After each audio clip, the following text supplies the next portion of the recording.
what's missing in professional education. Steve Carsonson, who's the liaison with the American Dental Association Pediatric Airway Health Task Force and continuing education course that we're almost in our 10th year of doing this, I was asked to talk about what is missing. Now, respiratory wellness until fairly recently was not seen as an oral health component.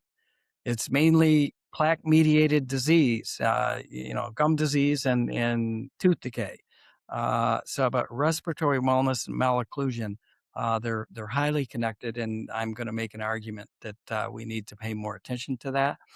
Anthropology is something that how many of us even, understood that the human genome is 300,000 years old?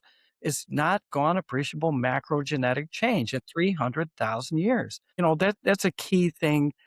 We all need to understand. It should be integrated into all healthcare education, pre-doctoral and especially postdoc residencies.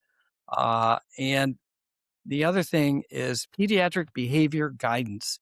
That is something that orthodontists get absolutely no exposure to, because the implication is, why would you need to know how to manage anxiety in little kids, toddlers and preschoolers and their parents, if you're not supposed to treat that young? We say let's see them by age 7 and maybe not treat them till they're maybe 9 or 10. I call a 9 or 10-year-old a geriatric patient, not just to be clever and funny. Most people have heard me say it, but it really is. The complexity of something that can be recognized not only when they're preschoolers and toddlers, but perhaps even in utero, which is a different issue that I would love to expand upon here at some point, Julia. So what we say is behavior is the fourth dimension of malocclusion. After transverse, sagittal, and vertical dimensions, behavior, that's what renders a toddler a special needs patient.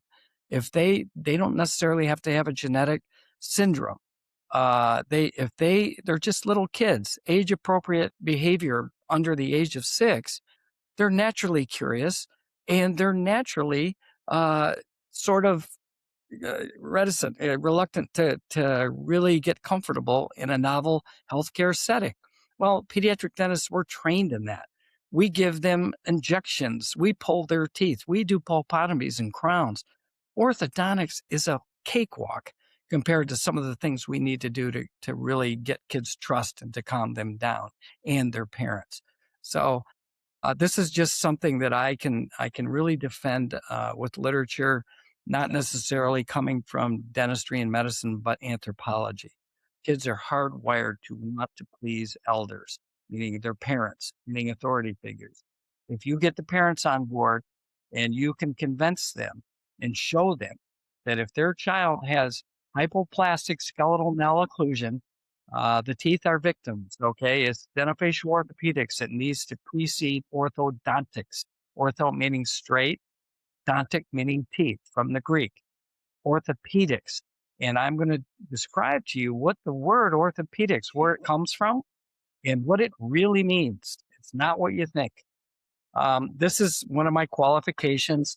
Stephen Sheldon, pediatric neurologist at Lurie Children's Hospital, used to be called Children's Memorial, selected me and 2 other dentists to take and train me at St. Louis University, a sleep medicine, sleep pathology assessment, not diagnosis, but assessment. That was over 15 years ago. This is a talk I recently gave at University College London in England on geriatric medicine for pediatric healthcare professionals. Should we be talking about dementia to the parents of 4-year-olds? I say yes. This was kind of scary because this is where I introduced it, and it was quite well accepted. And I've received several invitations to present this really developing material that has a lot more evidence than I knew about. How important it is for us to be talking to parents the same way we would about eyesight.